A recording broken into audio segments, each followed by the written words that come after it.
साचो सतराम। पण साहब विस्पतवार जे प्यार भरे अवसर ते उन्हीं सच साईं जी रहमत पाइण जे लाइ सनंदावन में आहियूं। सच साईं जो जीवन हकीकत में हिकिड़ो अहिड़ो संदेश ऐं अमल आहे जेको हर एक इंसान जे लाइ हमेशा जे लाइ हिकिड़ी रोशन राह हूंदो आहे, जंहिंजो जीवन जन्म खां जीवन ताईं ऐं जीवन खां अॼु ताईं ऐं अॼु खां अॻिते ताईं हमेशा रोशन रहंदड़ आहे। छाकाणि त अॼु असां जंहिं दौर मां गुज़री रहिया आहियूं उहो समझ ॼाण ऐं ज्ञान जो दौर आहे। अॼु जे दौर में हर हिकु इंसान ज्ञानी ऐं समझदार आहे। हर हिकु तरह सां हू सांसारिक तौर हुजे या वरी अॼु जे दौर जे हिसाब सां आध्यात्मिकता जे दौर सां। मंदर मड़ियूं केतिरा ई धर्म स्थल, सत्संग, प्रवचन, पवित्र पुस्तक, बेहतर संदेश पढ़ी ॿुधी जेकॾहिं ॾिसंदासीं त ॼाण हर हिकु पाण पंडित आहे, पाण समझदार आहे ऐं पंहिंजो पाण खे सम्झे थो त शायदि मां कुझु आहियां। पर जेकॾहिं असां थोरो ॿियो पहलू ॾिसूं, एतिरी ज्ञान समझ ॼाण अकुल बुद्धि दान पुण्य सब जे बावजूद भी इंसान परेशान अशांत ऐं अंदर खाधल रहंदो आहे ऐं उन सां गॾु साड़ जलन क्रोध हसद हवस केतिरनि क़िस्म जा अवगुण विकार वासनाऊं सब भरियल आहे। जॾहिं त जेको बि ज्ञान समझ या ॼाण आहे उहो सभु अहिड़ो आहे जेको असांखे सदाई बहितर करे रखे, सदाई ऊंचो करे रखे ऐं अहिड़ो सम्झाए या सेखारे जो असां पंहिंजो पाण खे छा जो छा सम्झंदा आहियूं। पर उनजे बावजूद कुझु बि न। अगरि असां थोरो पोइते वेंदासीं, पोइ दौर खे ॾिसंदासीं त माण्हुनि में एतिरो ज्ञान समझ ॼाण विद्या अकुल बुद्धि चई सघजे थी एतिरी न हुई, पर उहे समझदार हॾ ॾोखी हिक ॿिए जा हमदर्द हिक ॿिए खे साथ ॾियण वारा दिल जा साफ़ ऐं नियत जा सच्चा मिलंदा। त पर उहो सभु छाजे करे? छो एतिरी ॼाण समझ ज्ञान सभु कुझु हूंदे पोइ बि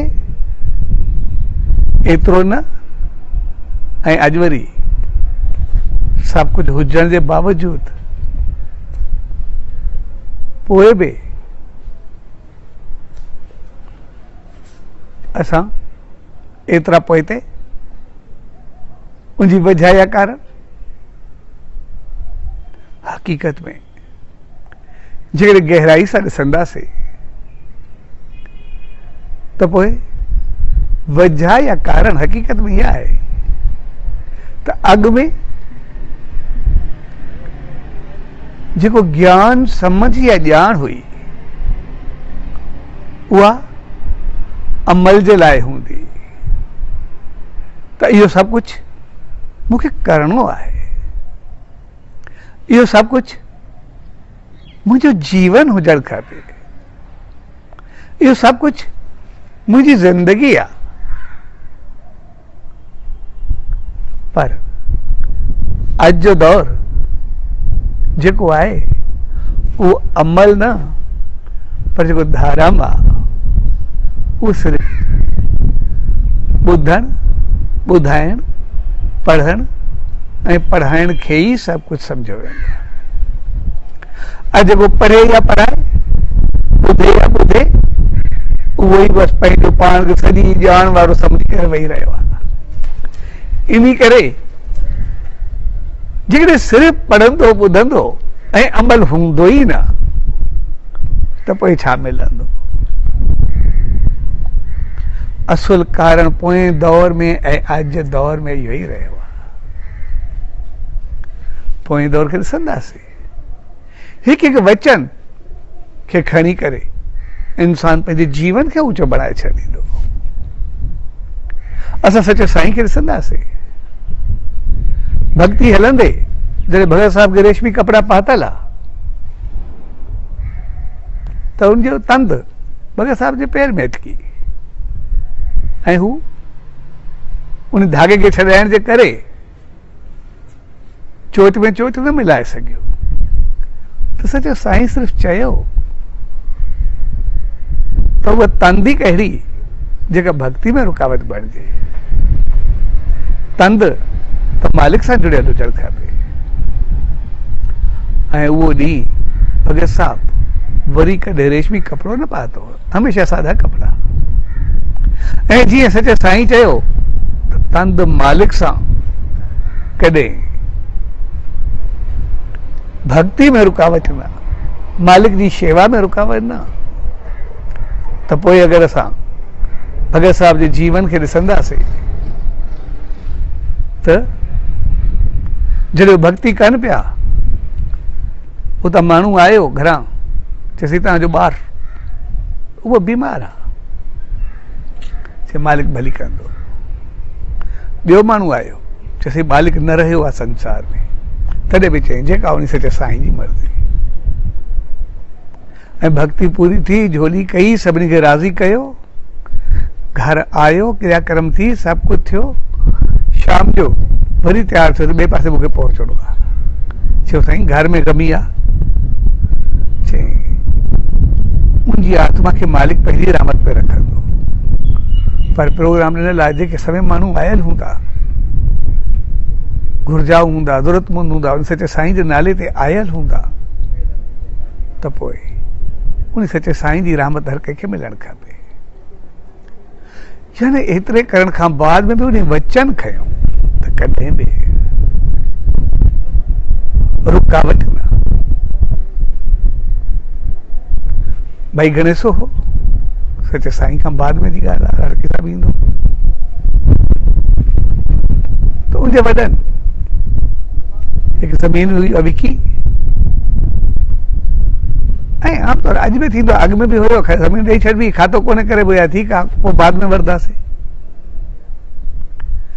जीअं उनजो पीउ गुज़ारे वियो त जेके उनजा ॿार हुआ उहे फ्री आहे, त सौदो थियल ई न आहे। उनखे चवनि कोई लिख पढ़, कोई खातो, कोई शायदि। हू चवंदो न असां त ईअं कुंज में थियो, भई ॾिनोसीं, तव्हांखे पतो आहे, हिन जो को सबूत ई न आहे त छो। त जंहिं शख़्स हुन ज़मीन विकी, उन वञी करे सखर सिविल कोर्ट में केस कयो। जज पुछियो कोई सबूत या कुझु, चए कुझु बि न। उनखे घुराईंदोसीं को सबूत आहे, को लिख पढ़ आहे, असां सभु ॾियूंसि ज़मीन हाणे ॾियूंसि कुझु आहे त। हुन चवंदा आहे कोई शायदि, चए शायदि बि न आहे, आम्हूं साम्हूं थियल हो। त जज चयो बाबा ॿियो कुझु, चइसि हिन जो भाउ हिकिड़ो गणेशो,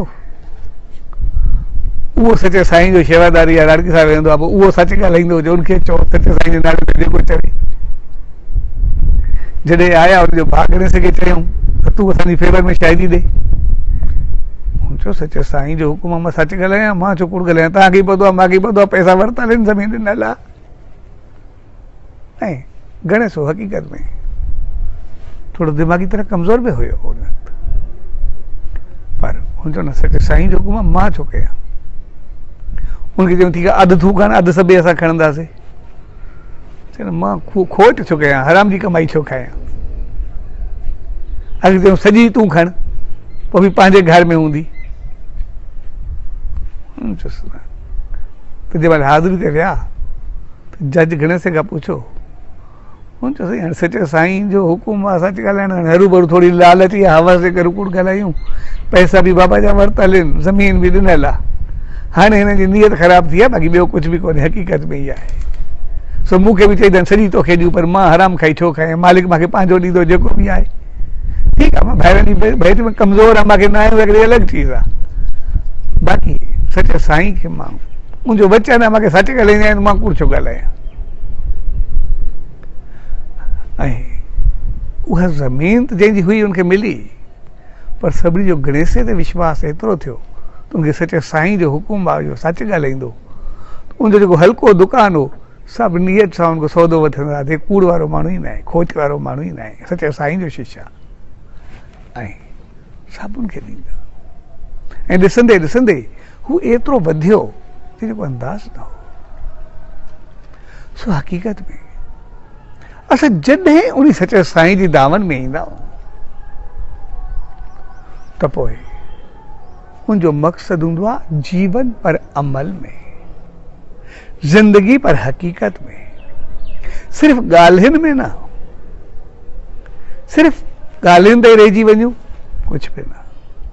ऐं अॼु जे दौर में जेको सॼी ॼाण, ज्ञान, समझ सभु कुझु हूंदे, पोइ बि सकून, शांती, उहा हक़ीक़त जीवन जी उहा नाहे। उनजो कारण सिर्फ़ु इहो आहे छाकाणि त अॼु असां ॿुधण ऐं ॿुधाइण, पढ़ण ऐं पढ़ण खे सभु कुझु सम्झी करे वेही रहिया आहियूं, अमल खे कुझु बि न।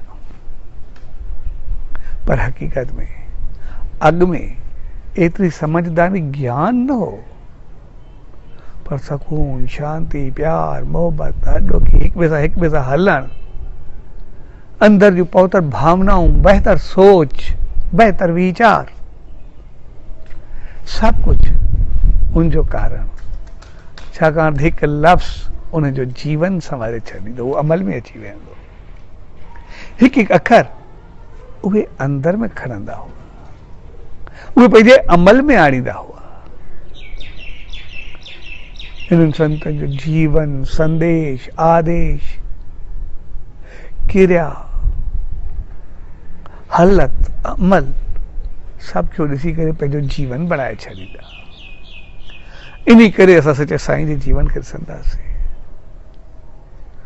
केतिरा ई इंसान सिर्फ़ु उनजो हिकिड़ो वचन खणी करे हू अॻिते हलिया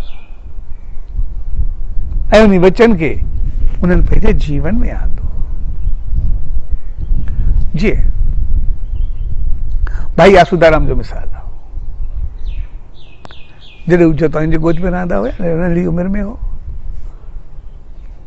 त जॾहिं साईं जन ते जतोइन में विया, प्रोग्राम कयूं, वापसि पिया अचनि, ही नंढड़ो बालिक हुनजे पोयां पोयां पियो हले यको, जॾहिं राड़की साहिब अचनि पिया,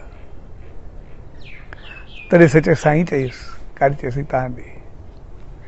सचे साईं चयोसि हाली तूं तरस नंढड़ो आहे, जॾहिं तूं गभरू थींदे, हाणे जवान थींदे, पोइ तोखे घुराईंदासीं। ऐं मूं चयोसि जेको हुकुम। त जॾहिं साईं जन आया,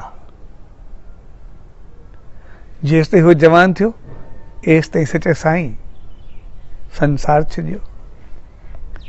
जॾहिं जवान थी राड़की साहिब में आयो, बग़ैर साहिब खे अर्ज़ु कयूं, साईं सचे साईं चयो जॾहिं जवान थिए पहुचे, हाणे जेको हुकुम। मां अची विया। तॾहिं भगत साहब चयो त तूं गांइ जी शेवा कर,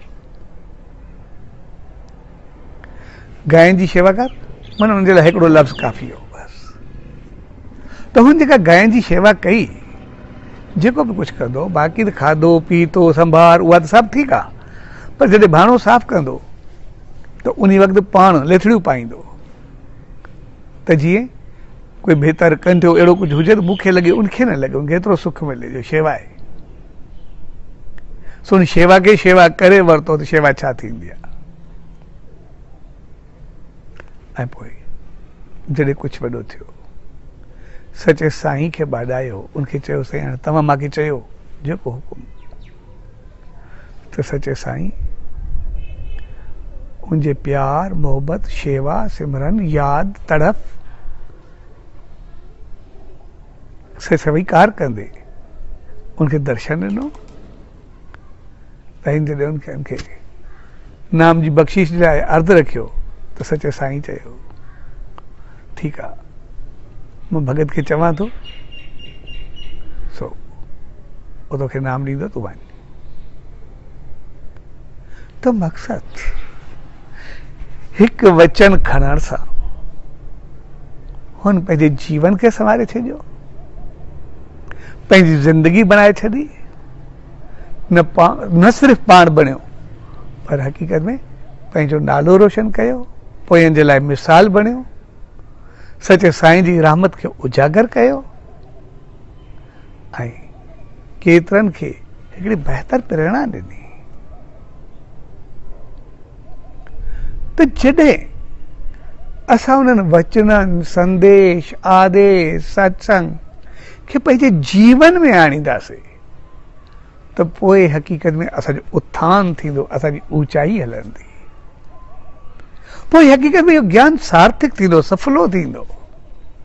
इहे ॼाण सत्संग जेके बि आहिनि उहे बहितर थींदा, असांखे सुकून ऐं शांती मिलंदी, अंदरि जूं ताक़ियूं खुलंदियूं,